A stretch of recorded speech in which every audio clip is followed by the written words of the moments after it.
What's going on, everyone? We are back here at FortMight. I'm your host, Lorenzo. I'm going to be bringing you through this latest deck tech that's focused on the venture mechanic from the Adventures in the Forgotten Realms. With Battle for Baldur's Gate on the horizon, I wanted to put out this deck tech now before I make any changes in the future thanks to the upgrades. So let's really quick go over the theme of this deck. So this theme is all about these three cards right here. Dungeon of the Mad Mage, Lost Mine of Fendelver, and the Tomb of Annihilation. Almost every single card in your deck is all about allowing us to travel deeper into the dungeon, allowing more triggers and more effects, giving us win cons and big rewards at the end. So, without further ado, let's go into our commanders who are going to be helming this deck. So, here's the thing about the commanders. They're kind of not important. There's probably better commanders than the ones I picked. Here's the requirements you're going to need to know. Whatever commander you have for this deck must be 5 colors, because we are utilizing almost every card from the Adventures in Forgotten Realms set that give us a venture mechanic, which we'll cover later. So, your deck needs to have 5 color commanders. I chose, from the latest secret lair, 11 the Mage, right? Now, let that focus, come on. So, why did I choose 11? Well, kind of works like this. 11 the Mage, there it is, we got the focus. 11 the Mage is a blue, black, red commander, human wizard, 3/5.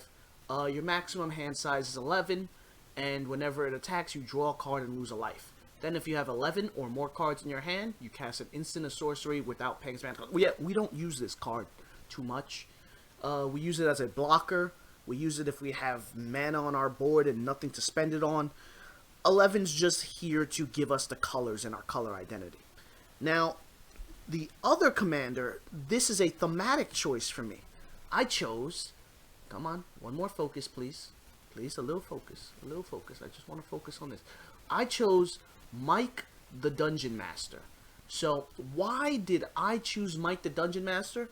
Well, I chose him specifically for one reason, because he's the Dungeon Master, right? I wanted to be the Dungeon Master of this deck, like helming it. We're venturing into dungeons, very D&D inspired, so I needed a card that referenced being the DM, the Dungeon Master. And once they put out this secret lair, it's not very thematic in terms of the rest of the deck, but it fits in, like, just the title was exactly what I needed. And his effect isn't too bad either. Choose target creature card in your graveyard that was put there from the battlefield this turn. Return it to the battlefield tapped. Right? It has friends forever, so that means him and 11 can be partners. Okay? So, that's the commanders of the deck. You can tap him like I expressed earlier to allow him to return a creature that died this turn to the battlefield. This does have some niche rewards. Obviously, a very generic effect allows for a lot of widespread utility. So those are the commanders for the deck. Not really useful. You can more than likely, like, I can imagine this deck functioning real well with a Sisay Weatherlight Captain at the helm, which would be a lot better. I think Ramos, the Dragon Engine, would be pretty good as a commander of this deck. But like I said, I chose these two only because Dungeon Master. So let's move on to the cards inside the deck. So after we've talked about our commander, let's really quick go over the dungeons themselves. These things are core to the deck, so we have to take a second to actually talk about them. I have a video done. I don't know if it's uploaded yet, but it will be uploaded soon, relatively, talking about me talking with Juan about what these dungeons do and how do they work in terms of triggering. But for now, let's look at what we're playing with today. We're going to kick it off with the first dungeon you're going to want to travel into. When you play this deck, this is the first one you want to aim for. The Lost Mine of Fendelver. In its first room, you can scry. Then from there, you get a choice. Do you want to make a goblin creature token for more board presence? Or do you want to create a treasure token? Most times, I always go for the treasure token. From there, in the third line of techniques, or the third line of rooms you can go into, You can go into the storeroom if you went through the Goblin Lair, which puts a +1/+1 counter on target creature. This is good if you're looking to buff something. You can go into the Fungi Cavern if you went through the Mine Tunnels. This is okay. It gives a target creature -4/-0 until your next turn. This is to slow down an opponent if they got something being aggressive. And the last thing we got is the Dark Portal. Each opponent loses 1 life and you gain 1 life. I almost always go Dark Portal, because since you're traveling through dungeons so many times, the Dark Portal is going to trigger a lot, and it actually could start whittling your opponent down enough to put him in range for lethal damage. The last room of this dungeon is the Temple of I thought it was Desecration. That's not it. Do my thing. I don't know. Good luck with pronouncing that. But its effect is still really easy to say. You draw a card. Pretty good effect to have there. I like the Lost Mine. Like I say, this is the first dungeon you want to go into. Talking about the second dungeon. This is the one you're going in second, and the one you're probably going to travel through the most. This is Dungeon of the Mad Mage. At turn 1, it gives you 1 life. At floor 2, you can scry 1. From here, you get a choice. Create a treasure token with the Goblin Bazaar, or make it so a creature can't attack you until your next turn. Both of these are really good and very situational. So if you feel like you're not threatened from your opponents, you can make a treasure token. If there's something big that you really don't want hitting anyone, you can use the Twisted Caverns. At the 4th level, you get to scry 2. And then from there, you get your choice. Do you want to go into the graveyard, which gives you 2 skeletons? Or do you want to go into the caverns, which allow you to exile 2 cards from the top of your library and let you play them? You can only do it that turn, though, right? You have to be very careful when using the caverns, because it's part of its triggered effect. So you're going to exile 2, and then you're going to have to cast them from that exile. So, for example, if you're on your opponent's turn and you trigger the Runestone Caverns, and you exile, say, a sorcery and a creature, those cards are lost. You will not be able to play them on your opponent's turn, which means on the start of your turn, those cards are gone forever. They're exiled permanently. So you have to be very careful with the Runestone Caverns. I would almost always recommend you instead go graveyard and make some skeletons for board presence. The 6th room is the Deep Mines, scry 3. This is really useful because the last room is the best effect of all the dungeons. This is the Mad Wizard's Lair. You draw 3 cards and reveal 1 of those 3 cards.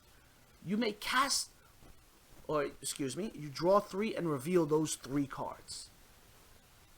You may cast 1 of them without paying its mana cost. This allows you to draw and reveal 3 cards, and you're like, hey, of these 3 cards, I'm going to cast this one. You have a nice setup because your previous dungeon lets you scry the top 3. So you kind of know what's coming. You know what to expect. And you can set yourself up for success using the Dungeon of the Mad Mage. The last dungeon that you're going to do, you do this one only as a game ender, only as a victory lap, and only if you're looking to troll. This is Tomb of Annihilation. Its first room is each player loses 1 life. Okay, that kind of sucks. If you hand down the left path here, you're going to go into the oubliette, which is discard a card, sacrifice an artifact, a creature, and a land. So you're losing a lot if you go into that room. Okay? But if you go into the right-handed path, each player loses 2 life unless they discard a card, and each player loses 2 life unless they sacrifice an artifact, creature, or land. Okay? So, no matter what path you pick, you are going to be losing some stuff. Your opponent might not be losing anything if you go down this path, but both of you are going to be losing if you go down this path, right? So you got to be careful. The last room, the thing you get for completing this dungeon, you create a legendary 4/4 black god horror called the Atropal. It has Death Touch. Okay, that's cool. It's not indestructible. So a 4/4 Death Touch creature is the only thing you get for completing this dungeon. It is not great. We stay out of this dungeon as much as possible. Like I said, I gave you the only situations you would be going into the Tomb of Annihilation. If you've done all the other dungeons, and you have the Planeswalker's emblem, that's the only time you would go into Tomb of Annihilation. If you're going for a victory lap, right? Or if you're trying to get your Aceric on the field and want him to stick around. Or if you're just trying to troll and you're just going like, hey, we're going to discard some stuff and lose some life. You ready? Right? We never go into this dungeon otherwise. Most times, you're going back and forth between these two dungeons. Okay? So that's the breakdown of the dungeons and how you use them. Let's move on. Okay, so moving into the deck, I'm going to kick it off with the Planeswalker, because Planeswalkers are my favorite type of card in Magic, and we only have one. If you're running a Venture deck, you definitely want Eliwink. I call her Thumblestrump. She is a 2 mana, or excuse me, 4 mana, that's 2 generic black, 4 loyalty Planeswalker. Her +1 allows you to venture into the dungeon. So every turn with her on the field, you are getting into the dungeon without much issue.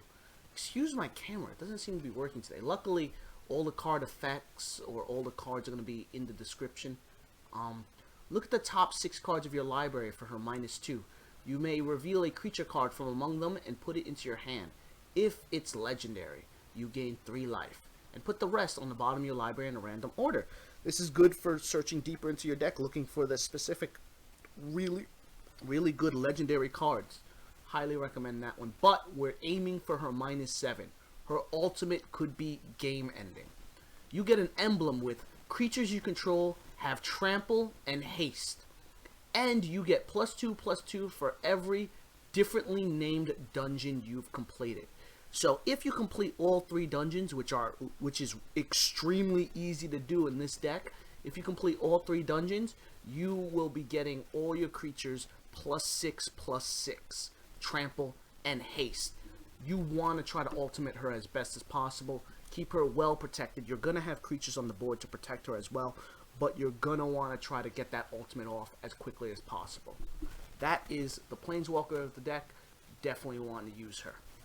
Moving into the creatures of the deck, we're going with the Secret Door. Secret Tunnel. Anyway, it is a 1 blue 0/4 wall creature with Defender. But for 5 mana, you venture into the dungeon. You can only activate this on your turn or at sorcery speed. So that is the only downside of him. But having another blocker on the board early game is pretty useful, especially if you're trying to protect your Planeswalker. And allowing just another avenue to venture if you got excess mana, which this deck tends to give you. So I like the Secret Door in here. We're going into another one, another similar creature, the Ranger's Hawk. This is a 1 mana 1/1 bird, flying, another blocker, and for 3 mana and tapping it, you can tap another untapped creature you control to venture into the dungeon. So I mostly use this for blocking, but if I have 2 creatures sitting on my side of the board with nothing to do, and we're going into, say, our opponent's end step, I'd pop this effect and just venture before the start of my turn where my creature's untapped. So Ranger Hawk, pretty useful. Now we're going to look at a simple sub-theme of the deck, right? So Horde Robber, 2 mana 1/3 Tiefling Rogue. Whenever Horde Robber deals combat damage to a player, create a treasure token. So this is a sub-theme of the deck. We are using treasures to shore up our mana. Since it's 5 colors in this deck, we're going to have issues having our lands and our colors line up properly.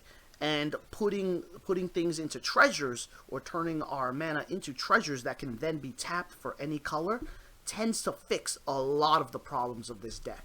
Horde Robber is really good to have, and it's a good introduction to, almost like I expressed earlier, the sub-theme.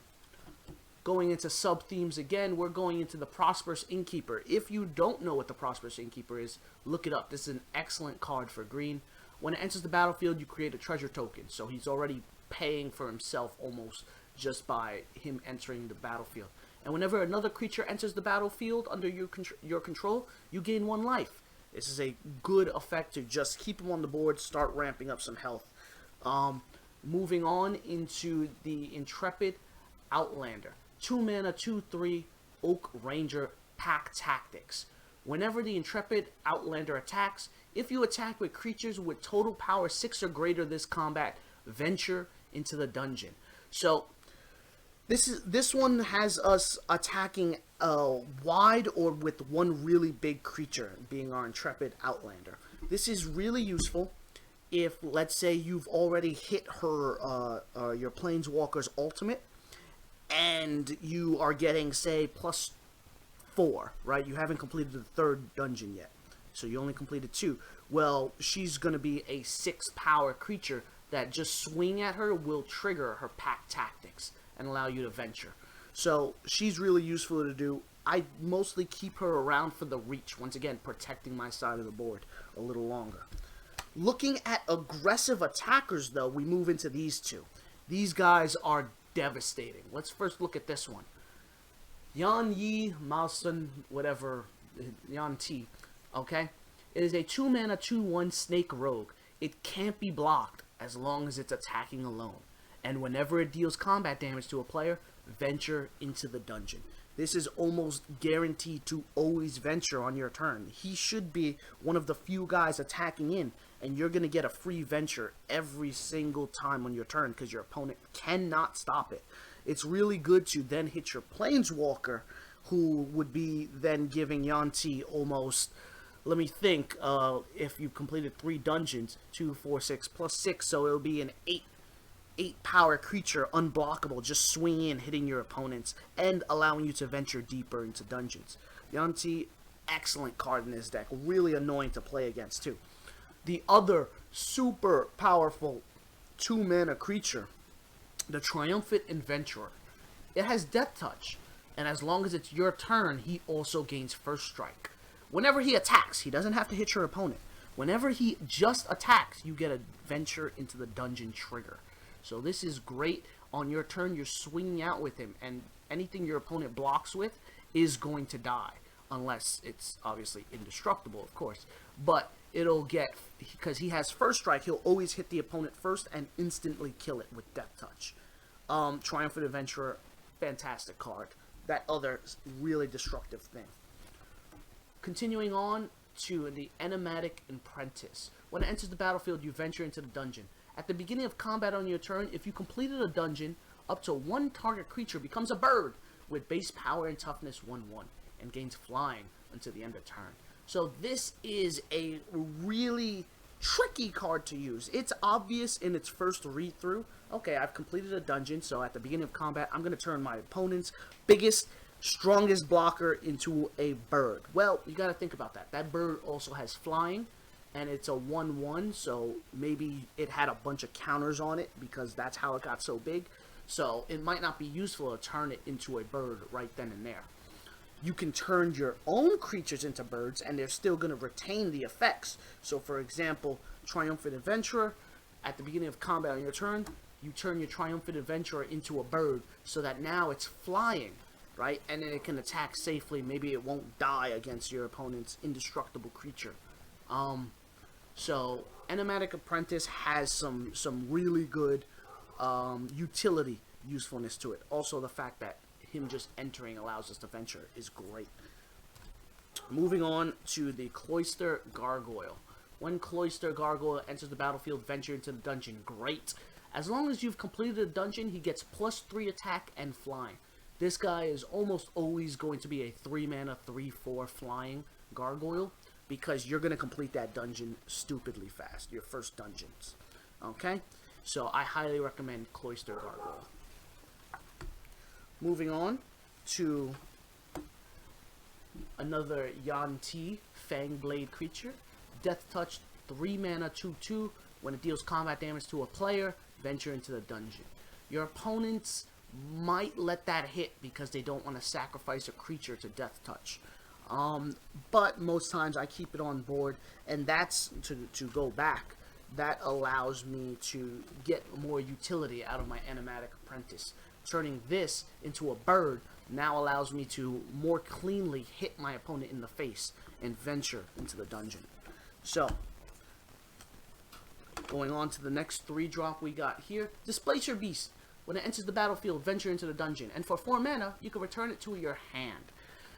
This guy is pretty useful. He allows you to constantly flicker him back into the hand and play him again, giving you a large amount of venture triggers just for his displacement cost is a little high, but keeping it on the field, you can say your opponent swings in, block with the Displacer Beast, and he would normally die, but then you spend 4 mana to just pop him to your hand. Your opponent's creature is blocked, everything's cool, and you get to venture on your turn. So, now we're looking at the other 3-drops. This is a low-cost deck, by the way. I'm already halfway through the number of creatures. Let's talk about the big hitters, the important guys. These guys, if I could do a whole separate thing right now and talk about these guys are like core of the deck. If you want to talk about a dungeon, these guys should always be in your party, venturing in. Okay, so let's run through them one at a time. Let's go into the Paladin, right? Nadar, the Selfless Paladin. He's a Dragon Knight, 3 mana, 3/3 with Vigilance. When he enters the battlefield or attacks, venture into the dungeon. So long as you've completed a dungeon, all other creatures on the battlefield, on your side obviously, gain +1/+1. So he is an Anthem on the field, but early game, let's say he's not an Anthem yet because you haven't completed a dungeon, well, him entering gives you a trigger, and him attacking gives you another trigger. So long as you're smart about attacking in and not letting him die, he can trigger multiple times for you as you run through the dungeon. Okay, so I really like Nadar.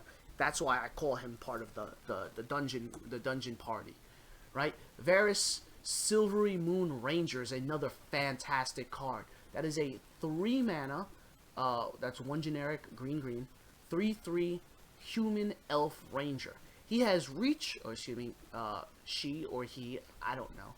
Sherm has reach and ward 1. What does that mean? Well, ward means it can't be targeted unless, or by a spell, or I think even an effect, unless your opponent spends 1 extra generic mana. Anyway, let's go into the real part we like his effect. Whenever you cast a creature or planeswalker spell, venture into the dungeon. This ability triggers only once each turn. So, once a turn, whenever you cast your first creature, you're going to get a free venture just from him being on the field. And whenever you complete a dungeon, you get a wolf token. That's another blocker or another attacker on your side of the field. You can easily swarm the board with how many times you're going to be completing dungeons as well. So, Varys, excellent card to have. Moving on into Hama, the Ruin Seeker. 3 mana, 2/3 human wizard. What a simple 1 line of dialogue that just makes this whole deck pop off. Room abilities of dungeons you own trigger an additional time. So there are some parts where, let's say we're going into a room of the dungeon that gives us 1 treasure token for going into it. Well, she is going to trigger and give us an additional treasure token. And that's amazing. That's 2 mana just for going into a room of the dungeon. This also gets really scary if we go into, say, the Dungeon of the Mad Mage. Its final room triggering 2 times. Like, I have a whole separate video that I'm going to upload talking about the dungeons themselves, but this is an excellent card to trigger things twice. That's why it should be always part of the dungeon. Aceric, the Arch Lich. 3 mana, 5/5. That's a scary amount of power for just 3 mana. But here's the catch. When Aceric the Arch Lich enters the battlefield, if you haven't completed the dungeon called Tomb of Annihilation, he bounces back to your hand and it allows you to venture into a dungeon. And his other effect is whenever Aceric the Arch Lich attacks, for each opponent you create a zombie creature token, unless unless that player sacrifices a creature. So we're not really using his secondary effect. Here's the thing. Aceric is almost never going to stay on the board. We're using him for 3 mana bounces, constantly venturing just from our hand. We complete the Tomb of Annihilation as the last dungeon when we're playing, right?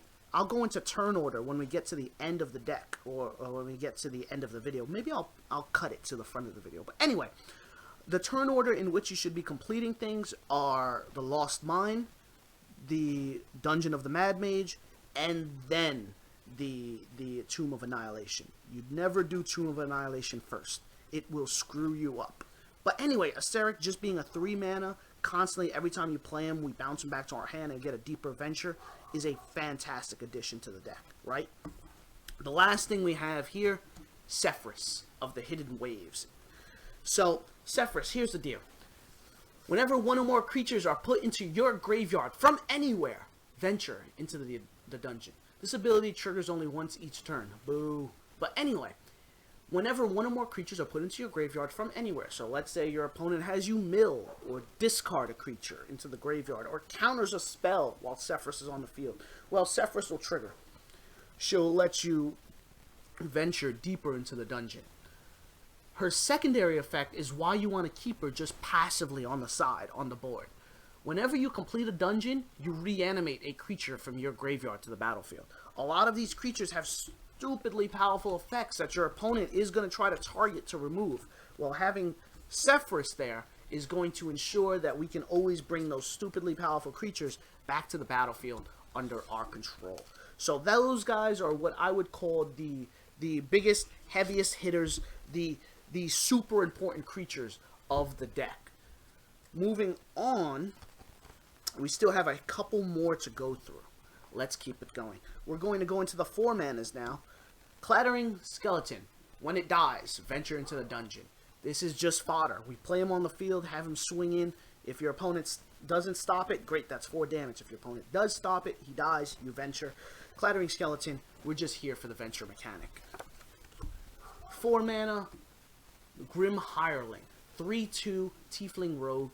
Whenever one or more creatures you control deal combat damage to a player, create 2, not 1, 2 treasure tokens. So whenever a creature hits your opponent in the face, you get 2 treasure tokens from him just passively being on the field. This is great for your unblockable creatures. Talking about that, I have it right here. Hold on, give me a second. Give me a second. Big brain. Big brain. Yes. Your Yuan-Ti Mountain that can't be blocked, or your Triumphant Adventurer. Whenever they hit your opponent in the face, and most times they should, you're getting 2 extra ramp from it, right? 2 mana, or 2 of any color mana in a treasure token. Excellent card to have, the Tiefling. Wandering Bard, I like to call it. It's a Dragon Bard, 4 mana, 4/2. At the beginning of your end step, if you had a land enter the battlefield under your control, venture into the dungeon. This is essentially a landfall card that only triggers on your end step. Boo on the end step, but great on the landfall trigger. I want him to always be on the field, and at the end of every turn, that's another venture for me. Going into the Shortcut Seeker. Whenever Shortcut Seeker deals combat damage to a player, venture into the dungeon. This is really good. Once again, with those unblockable guys, you're going to trigger multiple times. So, if I want to just take a second and talk about this. Let's say Triumphant Adventurer. Triumphant Adventurer swings in, and him just attacking allows us to venture. If he swings in and deals the combat damage, you get a trigger off a Shortcut Seeker. The same is true for the Yan, right? Yuan-Ti. When that attacks and deals combat damage, it'll trigger for him, and then the Shortcut Seeker will like that, and it'll trigger an additional time. So you get 2 ventures if, say, your creatures are swinging in like that. Really good card to have. Going into the Veteran Dungeon Seeker. This is a 4 mana, 3/4. When it enters the battlefield, venture into the dungeon. Okay, it's cool. It gives us a venture. Nothing really to talk about here. Going on to the other 2 really nice party cards to have. Before we get into them, let's talk about Barrowin of Clan Undor. 4 mana, 3/3 Dwarf Cleric. When it enters the battlefield, let it venture. Whenever Barrowwind attacks. Return up to one target creature card with mana value 3 or less from your graveyard to the battlefield. Only do this if you've completed a dungeon. So, this creature, once again, lets us reanimate on an attack trigger. So whenever she attacks, you reanimate a 3-drop.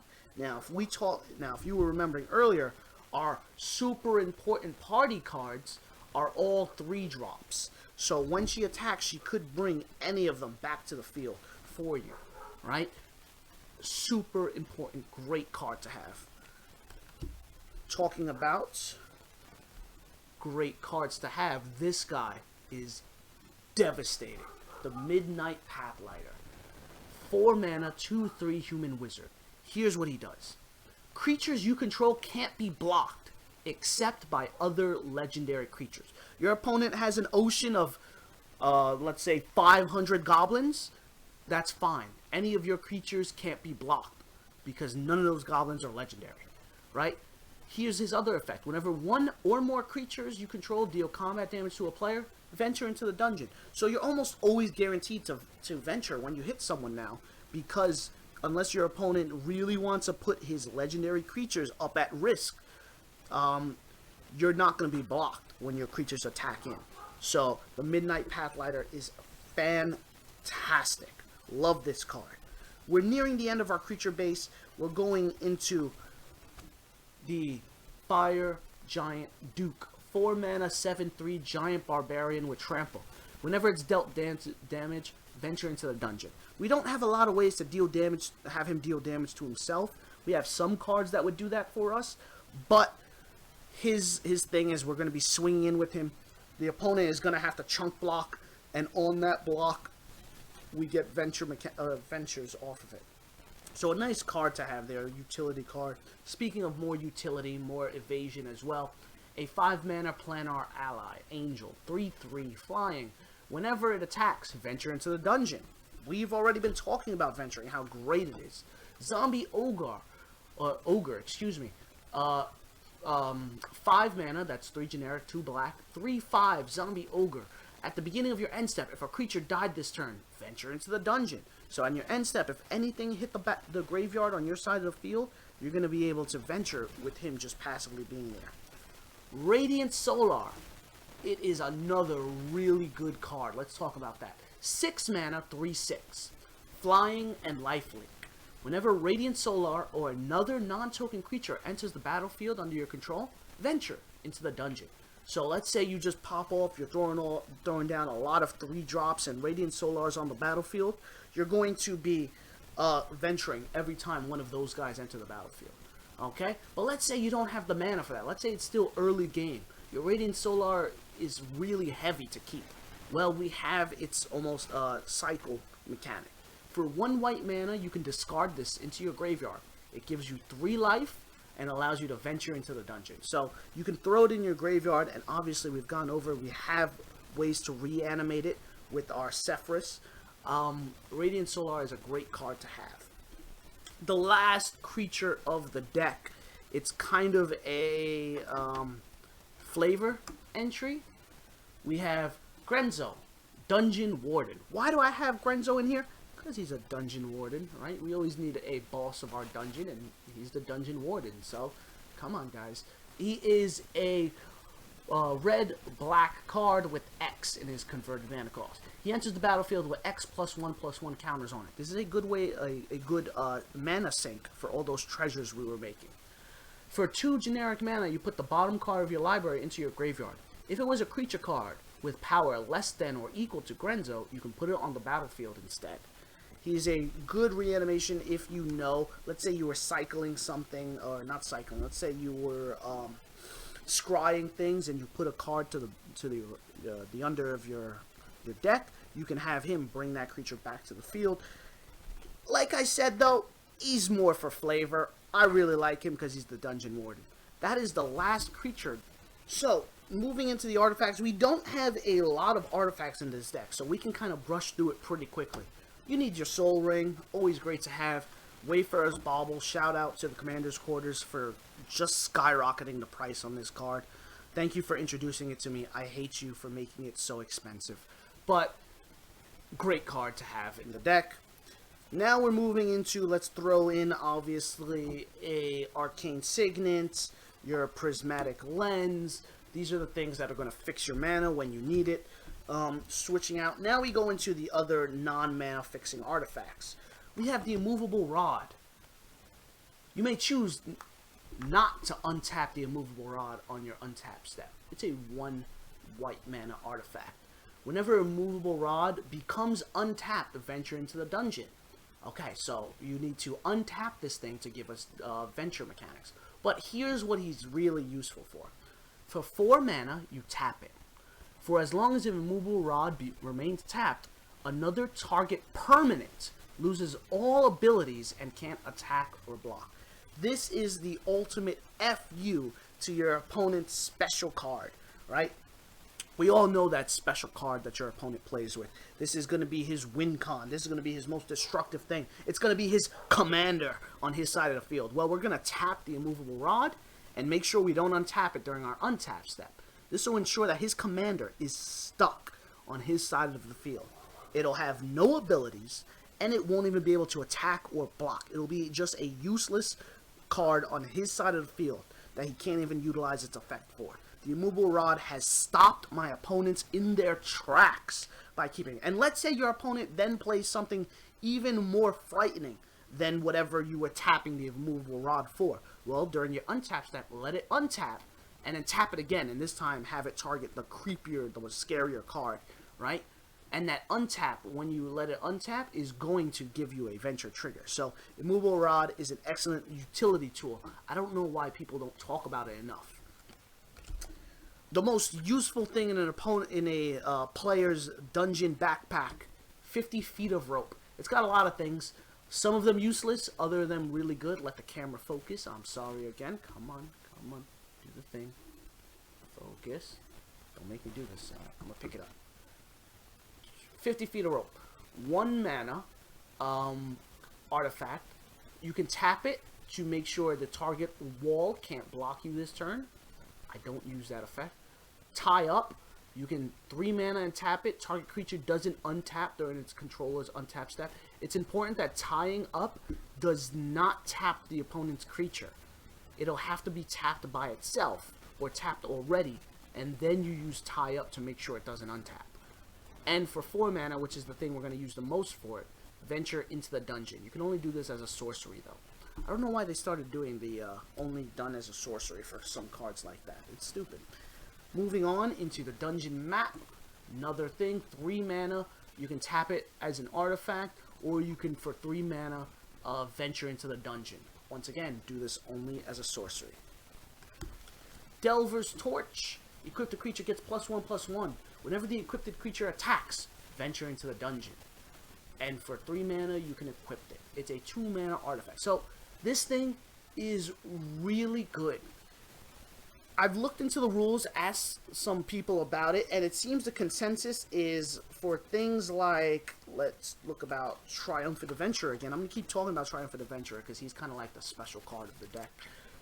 When you attack with Triumphant Adventurer, his individual effect will trigger, allowing you to venture into the dungeon just because he attacked. And then this artifact's effect will trigger, right? Because it'll allow you to venture again. So each one will have its own trigger. If you attack with Triumphant Adventurer and it's holding the torch, you will get 2 triggers of venture off of this combination. So really good to have, really good to use. The last artifact of our deck, this is our win con, right? We have the Vorpal Sword. 1 black mana, equipped creature gets +2 and Death Touch. So here's the deal with the Vorpal Sword. For 5 generic, 3 black, you can give the Vorpal Sword, or whatever creature it's equipped to, this effect. Whenever the equipped creature deals combat damage to a player, that player loses the game. So the Vorpal Sword can be equipped with 2 black, and for a lot of mana, that's 8 mana, you can make it insta-kill on a hit. We have ways to give our creatures evasion. We have ways to sneak them through and make them unblockable. The Vorpal Sword is the one of our game enders. We hit with the Vorpal Sword, make sure we have enough mana to activate its effect, and that's game over. We win. GG. That opponent's dead. Okay? So the Vorpal Sword, excellent card to have. Definitely one of our few win cons of the deck. We're nearing the end here, talking about our enchantments. Let's kick it off at the top. We have the Wizard class. Always nice to have. We just want it for its one. It's enter the battlefield effect. You have no maximum hand size, but if you can get it to level 3, you're going to be getting a lot of counters. We haven't talked about what the dungeons do, but a lot of them allow us to draw cards. And Wizard class level 3 says whenever you draw a card, put a +1/+1 counter on a creature. This can get scary real quick. You're going to want to get Wizard class in, and if possible, level it up to 3 whenever you have the excess mana for it. Talking about our other enchantments, we fly. They fly now, yes. So it's a 1 mana enchant creature. The enchanted creature has flying, and whenever this creature deals combat damage to a player, venture into the dungeon. Now, it's kind of important to think about what this works with and what it does not. This is different than the artifact I talked about earlier, the Delver's Torch, right? Because it's giving the equipped creature an effect, right? So this works well with Triumphant Adventurer, right? Because Triumphant Adventurer will get a trigger from attacking, and whenever it deals combat damage, that's 2 triggers because of this. Right? Because a Triumphant Adventurer will have both effects. This does not work with something like the Snake. Because the equipped creature gains the effect, venture into the dungeon when it deals combat damage, he already has that effect. Right? So he won't get 2 triggers of this. It'll only be the 1 trigger on him. Okay, so you have to be careful when you equip fly to your snake. Why would you make your snake fly? For the jokes, obviously, but you got to be careful when you do it. It's suboptimal, the dreaded word. Okay, moving on to our other enchantments, we have the Font of Fertility. This is like a Wayfarer's Bauble on a green artifact land, right? So for a green enchantment, you can tap it to sacrifice it and search your library for a basic land card, put it on the battlefield tapped. Great. Fantastic. Good. We're going to then talk about this precipitous drop.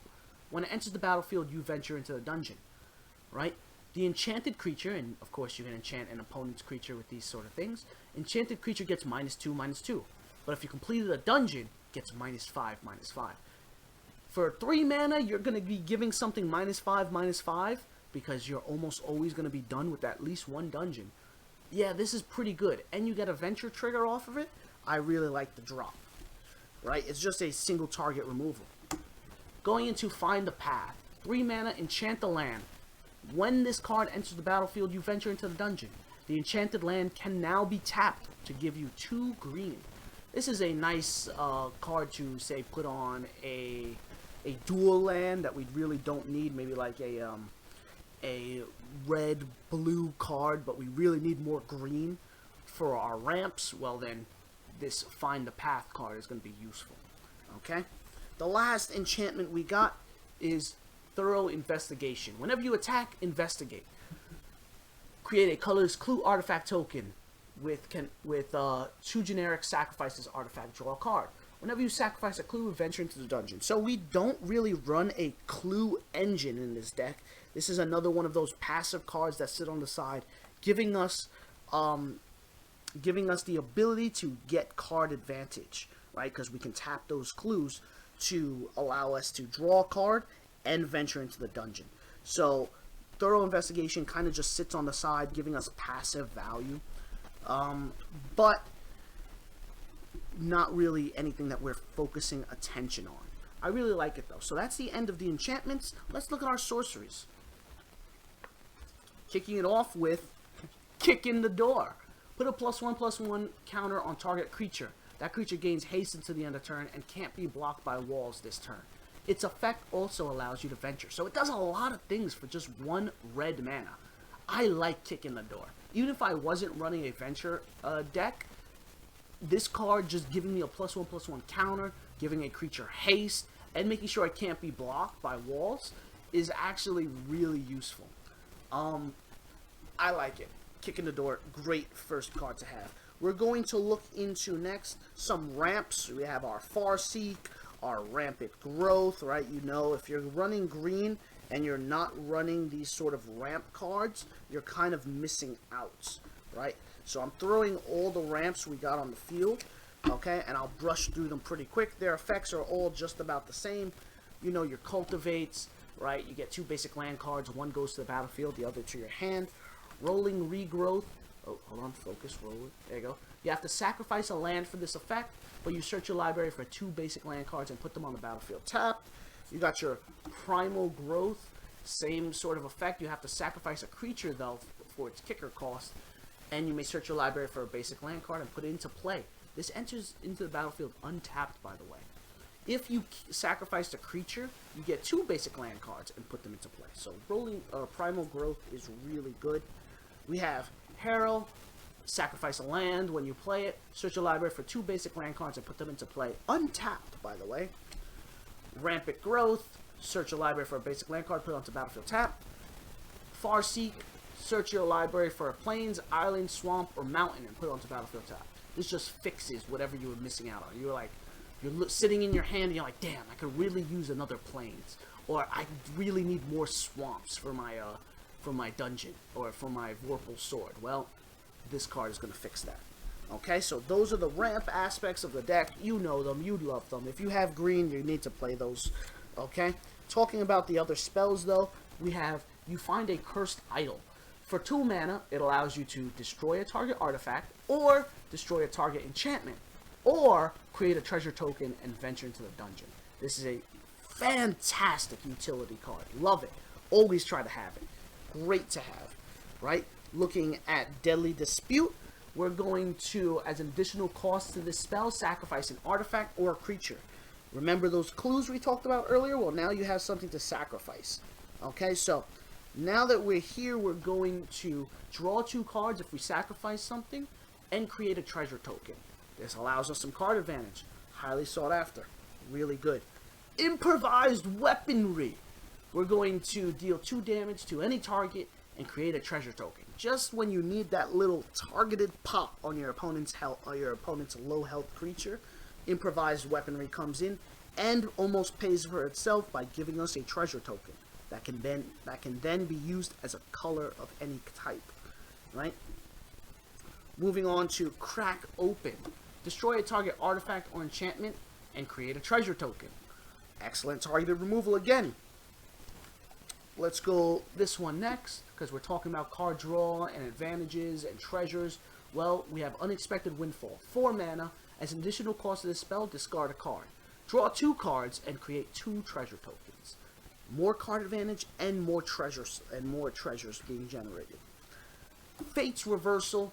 For 2 mana, return 1 target creature card from your graveyard to your hand. So that's good once again for those really important cards that your opponent is focused firing.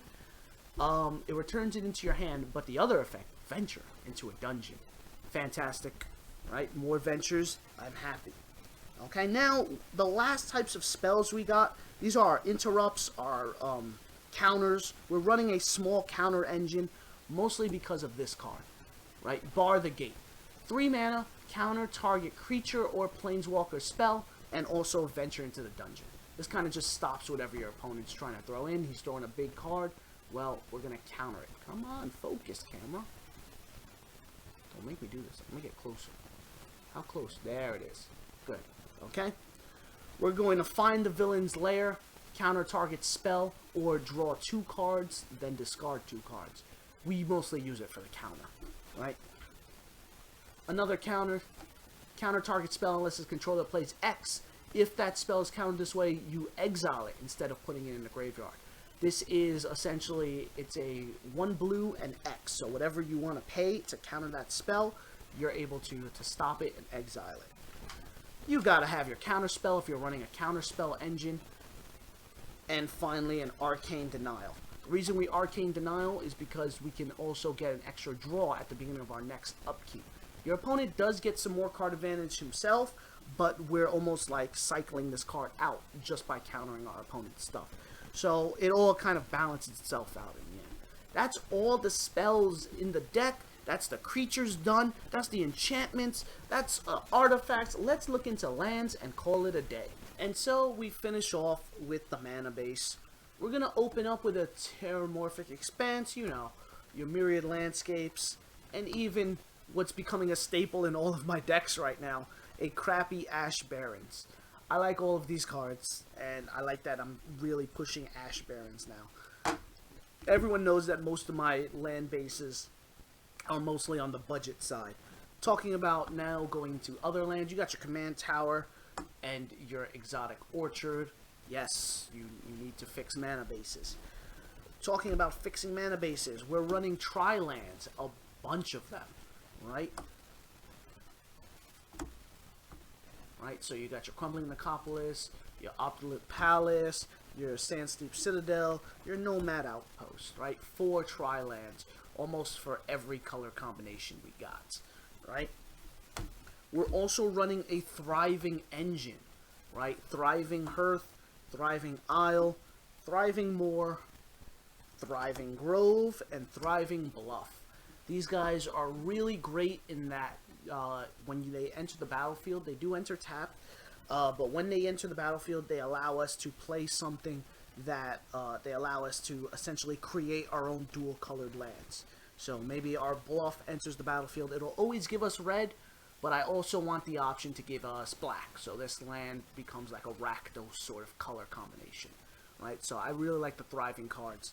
They're really good to help fix our issues. Let's take a quick glance at our basic lands. We need 3 swamps because we're looking to buff up our Vorpal Sword. So we always need minimum 3 swamps, basic land swamps, so that we can always tap into it and activate it. 3 forests for our ramps. 2 islands for our plains. Or excuse me, 2 islands. 2 plains. I already spoiled that. A lonely mountain. I like the idea of a lonely mountain in the deck. We don't have a lot of red cards, or if there's anything that uses a lot of red, well, we have treasures to help sort that out for us. We run 1 mountain just because it's a mountain. That's not technically true, though, because we have these cards here at the end.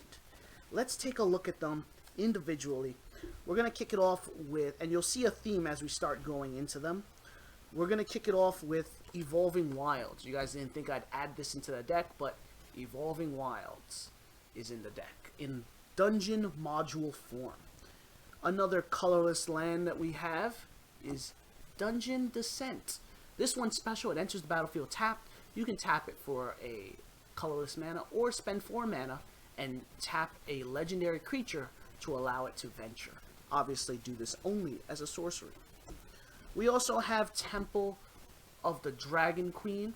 We don't have any dragons in this deck, but it still allows us to add 1 mana of any color. It also enters the battlefield tapped because we won't be able to make good use of it. It can give us 1 mana of any chosen color that we need. Okay? So it's useful there. We have the Treasure Vault, right? Dungeon module R17. Tap it for a colorless or spend double colorless 2XX, so XX, and tap it, sacrifice it, and create X treasure tokens. If you got a bunch of mana that you really can't use for anything in your hand, Treasure Vault comes in useful as turning all that land, all that useless land mana into treasures that can be sacrificed into something that'll fix our mana base. Continuing on, we have the Hall of the Eye Tyrants, right? If you control 2 or more other lands, this enters tap, so it's great to play early. You can tap it for a black, and for 4 mana, you can turn it into a beholder creature with menace, and whenever it attacks, exile target card from a player's graveyard. Hall of the Storm Giants, or excuse me, Hive of the Eye Tyrant, Hall of the Storm Giants. Same concept. If it enters before you have 2 other lands on the field, it comes in untapped. You can tap it for a blue, and for 6 mana, you can turn this into a 7/7 giant with Ward 3.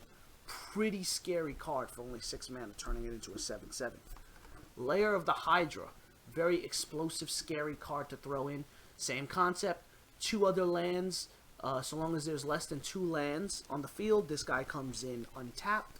You can tap it for a green, and for X and a green, you can create an XX green Hydra creature token from this card. It becomes it, right? It's still a land. X can't be 0, or else your land will die. Den of the Bugbear.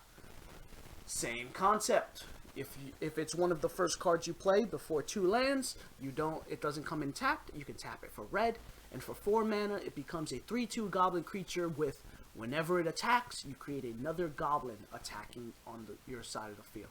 This is nice to generate some tokens if you need them. And the last one, Cave of the Frost Dragon. We do technically have a dragon, but it's in land form.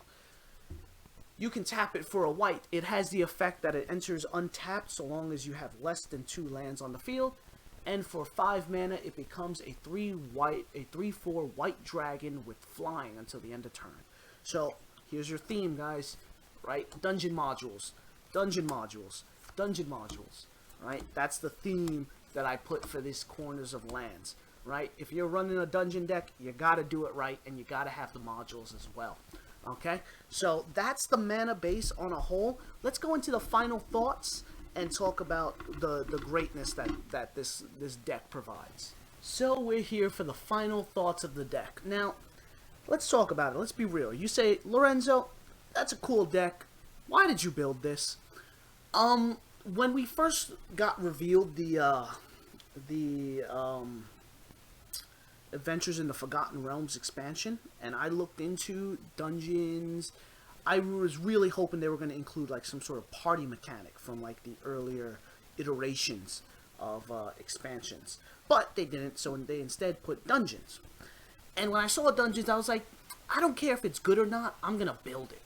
Now here's the good news: this deck is deceptively good. It's filled with a lot of weak cards that just start playing well together. We only have 1 set to build off of. Hopefully that's going to expand when the Battle for Baldur's Gate expansion comes out. But using this 1 set to build off of, we actually have some pretty respectable combinations, and we are cycling through dungeons relatively fast, getting good card effects, like I expressed earlier in the video talking about the dungeons. The commander, if you were looking to make this deck quote-unquote better and more viable, more optimized, you'd switch out the commander. That'd be the first thing you'd want to do. You don't want to play with Mike, even though he's the dungeon master, and you don't want to play with 11. Neither of them have really, really strong synergy with the deck. Like I said earlier, you're going to want to put a Sisse, you're going to want to put a Ramos, like anything like that. But other than that, this deck controls well. It has relatively good win conditions and a lot of ways to circumvent your opponent's defenses to still hit hard and start whittling away his attacks. We have controls in the form of counter spells. I like this deck, and it's more of a strategy based deck. It actually makes me feel like a dungeon master as we're playing and I'm strategizing. Okay, I have to travel through this room, I have to go here, I have to trigger this effect, I have to play this card that activates this power that does this thing.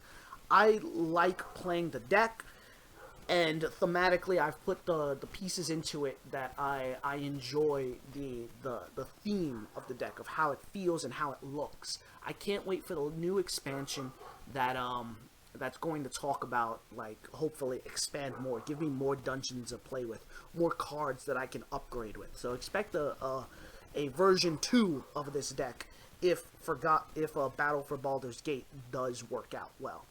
That's just about does it, though. Make sure to give me a like, comment, subscribe if you like and want to see more of these types of deck lists. We'll be back soon with more games with the boys. I don't know what I'm going to get the boys together to do, but they're going to enjoy it one way or another. Alright, thanks for watching, guys, and have a good day.